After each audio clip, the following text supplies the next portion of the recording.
Microsoft Excel ഒട്ടും അറിയാത്ത ആളുകൾക്ക് വേണ്ടിയിട്ടുള്ളൊരു വീഡിയോ ആണിത്. സ്റ്റാർട്ട് ബട്ടൺ അമർത്തി EX എന്നടിച്ച് എൻ്റർ അടിച്ചാൽ എക്സൽ വരും. ഒന്നുകൂടി എൻ്റർ ചെയ്യുക. അപ്പോൾ നമ്മൾ നിൽക്കുന്ന എക്സലിൻ്റെ ഷീറ്റിലാണ്. A എന്നുള്ള കോളത്തിൽ ഞാൻ നെയിം എന്നും B എന്നുള്ള കോളത്തിൽ സെയിൽസ് എന്നും ടൈപ്പ് ചെയ്തു. A2 വന്നിട്ട് ഇവിടെ കുറച്ച് കുട്ടികളുടെ പേര് ടൈപ്പ് ചെയ്തു. എന്ത് വേണമെങ്കിലും ടൈപ്പ് ചെയ്യാം. താഴെ ടോട്ടലിന് ടൈപ്പ് ചെയ്തു. B2 പോയിട്ട് ഞാൻ 5000, 7000, 2500 എന്നൊക്കെ പറഞ്ഞ് അവരുടെ സെയിൽസ് ടൈപ്പ് ചെയ്യണം. പിന്നെ വേണമെങ്കിൽ മാറ്റം വരുത്താം. ഈ ടോട്ടലിൻ്റെ നേരെ ഇതിൻ്റെ ടോട്ടൽ കിട്ടണമെന്നുണ്ടെങ്കിൽ 2-3 വഴികളുണ്ട്.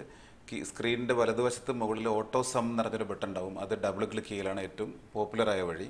ആ സെല്ലിൽ നമ്മൾ F2 എന്നുള്ള ബട്ടൺ അമർത്തിയാൽ അവിടെ ഒരു ഫോർമുല കാണാം. സം ഓഫ് B2:B6 എന്ന് കാണാം. വേറൊരു വഴി കൂടിയുണ്ട്. എസ്കേപ്പ് അടിച്ചു, ഞാൻ ഡിലീറ്റ് അടിച്ചു. ഓൾട്ട് എന്നുള്ള കീ പ്രസ് ചെയ്ത് പിടിച്ച് ഈക്വൽ സൈൻ അടിക്കുക. അപ്പോൾ സം ഓഫ് B2:B6 എന്നൊരു ഫോർമുല വരും. എൻ്റർ കീ പ്രസ് ചെയ്യാം. ഇത് രണ്ടാണ് ഏറ്റവും പോപ്പുലറായ വഴികൾ. ഇതിൻ്റെ ഹെഡിങ് നമുക്ക് സെലക്ട് ചെയ്ത് ബോൾഡ് ആക്കുകയോ സെൻറ്റർ ആക്കുകയോ കളർ മാറ്റുകയോ ഒക്കെ ചെയ്യാം. ഇവിടെ ഒരു കളർ സെലക്ട് ചെയ്തു, ഞാൻ ബോൾഡ് കളർ സെലക്ട് ചെയ്തു. ബാക്ക്ഗ്രൗണ്ട് കളർ ഞാൻ വേറെ എന്തെങ്കിലും ഒരു ഡാർക്ക് കളർ ആക്കിയിട്ടുണ്ടെങ്കിൽ ഇങ്ങനെ വരും. താഴെ ടോട്ടൽ ഇതേപോലെ തന്നെ ബാക്ക്ഗ്രൗണ്ട് കളർ ഞാൻ ഒരു ഗ്രീൻ കളർ കൊടുത്തു, ടെക്സ്റ്റ് കളർ വൈറ്റ് കൊടുത്തു. ഇതിലിനി ഒരു വരി കൂട്ടി ചേർക്കണമെന്നുണ്ടെങ്കിൽ രാജുവിനും ദാസിനും ഇടയിൽ ഒരു വരി ചേർക്കണമെന്നുണ്ടെങ്കിൽ 4 ക്ലിക്ക് ചെയ്ത് റൈറ്റ് ബട്ടൺ അമർത്തി ഇൻസേർട്ട് എന്ന് കൊടുത്താൽ ഒരു വരി അതിനിടയിൽ വരും. അവിടെ ഞാൻ ഉണ്ണി എന്ന് ടൈപ്പ് ചെയ്താൽ ഉണ്ണി എന്നുള്ളത് അവിടെ വരും. അതിന് നേരെ ഞാൻ ഇവിടെ 5500 എന്നടിച്ച് എൻ്റർ അടിച്ചിട്ടുണ്ടെങ്കിൽ ആ 5500 എന്നുള്ള വാല്യൂ ഇവിടെ ടോട്ടലിൽ വരും.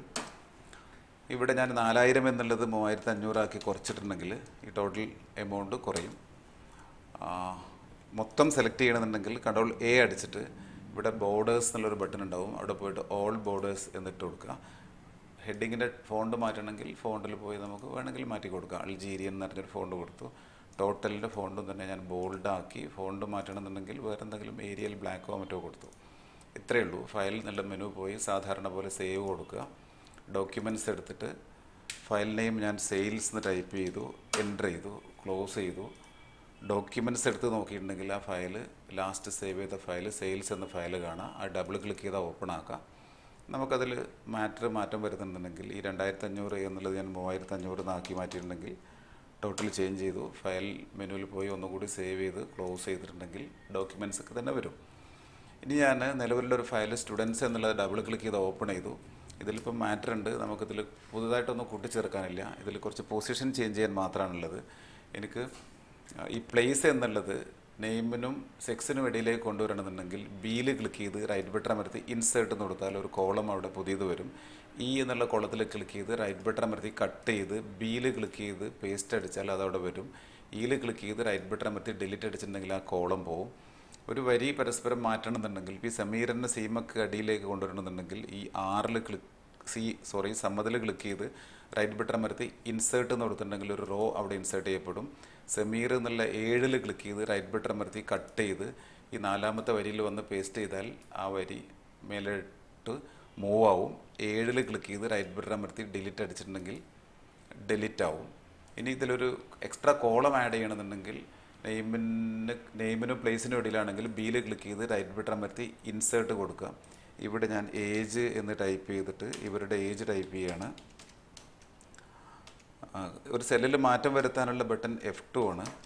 F2 അടിക്കുന്നതിന് പകരം ഡബിൾ ക്ലിക്ക് ചെയ്ത് കറക്റ്റ് ചെയ്യാനും പറ്റും.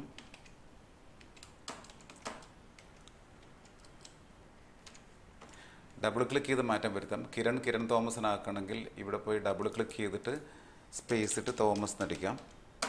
ഈ കോളത്തിൻ്റെ വീതി കൂട്ടാൻ എക്കും ബിക്കും ഇടയിലുള്ള ഈ ബോർഡറിൽ കൊണ്ട് നിർത്തി ഡബിൾ ക്ലിക്ക് ചെയ്താൽ മതി. ഈ അബ്ദുൽ സമദ് ആക്കണമെങ്കിൽ അവിടെ കൊണ്ട് ക്ലിക്ക് ചെയ്തിട്ട് ഡബിൾ ക്ലിക്ക് ചെയ്യുന്നതിന് പകരം F2 എന്നുള്ള ബട്ടൺ അടിക്കുക. F2 അടിച്ച് ഇടത്തോട്ട് നീക്കി അബ്ദുൽ എന്ന് ടൈപ്പ് ചെയ്ത് സ്പേസ് ഇട്ടാൽ അബ്ദുൽ സമദ് ആവും. എനിക്ക് ഈ കിഷോർ എന്നുള്ളത് കിരൺ എന്നാക്കി മാറ്റണമെങ്കിൽ അല്ലെങ്കിൽ കാർത്തിക് എന്നാക്കണമെങ്കിൽ നേരെ അങ്ങോട്ട് ടൈപ്പ് ചെയ്താൽ മതി. ആ കിഷോർ പോയി കാർത്തിക് വന്നോളും. ഇവിടെ സമീർ എന്നുള്ളത് സക്കീർ ആക്കണമെന്നുണ്ടെങ്കിൽ അവിടെ പോയി F2 അടിക്കുക. F2 അടിച്ച് ഇടത്തോട്ട് നീക്കിയിട്ട് മായച്ചിട്ട് KNO KKNO അടിച്ച് എൻ്റർ ചെയ്യുക. ഈ കോളങ്ങളുടെ വിടുത്ത് കറക്റ്റാക്കി ഇതിൽ ക്ലിക്ക് ചെയ്ത് കൺട്രോൾ A അടിച്ച് ബോർഡേഴ്സിൽ പോകണമെങ്കിൽ ബോർഡേഴ്സ് എടുക്കാം. ഹെഡിങ് ബോൾഡോ അണ്ടർലൈനോ കളറോ എന്ത് വേണമെങ്കിലും സാധാരണ പോലെ ചെയ്യാൻ പറ്റും. ഫയലിൽ പോയിട്ട് നമ്മൾ സേവിന് പകരം സേവ് ആസ് കൊടുത്താൽ ഫയൽ നെയിം ഒന്നുകൂടി ചോദിക്കും. അതേ ഡോക്യുമെൻറ്റ്സിൽ ഇതിൻ്റെ പേര് സ്റ്റുഡൻസ് ആയിരുന്നു, ഇതിന് സ്റ്റുഡൻസ് 2 എന്നുള്ള പേരിൽ സേവ് ചെയ്തു. ക്ലോസ് ചെയ്ത് പോയി നോക്കിയാൽ സ്റ്റുഡൻസ് എന്ന പഴയ ഫയൽ പഴയ പോലെ തന്നെ ഉണ്ടാകും, അത് പഴയ രൂപത്തിലായിരിക്കും. സ്റ്റുഡൻസ് 2 എന്നുള്ള ഫയൽ പുതിയ രൂപത്തിലുണ്ടാകും. ഈ ഫയൽ ഇനി PDF ആക്കണമെന്നുണ്ടെങ്കിൽ ഫയലിൽ പോയിട്ട് സേവ് ആസ് കൊടുത്തിട്ട് ബ്രൗസ് എടുത്തിട്ട് സേവ് ആസ് ടൈപ്പ് എന്നുള്ളിടത്ത് പോയിട്ട് PDF എന്ന് സെലക്ട് ചെയ്യുന്നു, സേവ് എന്ന് കൊടുക്കുന്നു. അപ്പോൾ PDF അഡോബ് റീഡറിൽ PDF ആയിട്ട് വരും. ഇത് ക്ലോസ് ചെയ്തു, എഗെയിൻ ക്ലോസ് ചെയ്തു. ഇത്രയേ ഉള്ളൂ എക്സലിൻ്റെ ബേസിക്കായ കാര്യങ്ങൾ.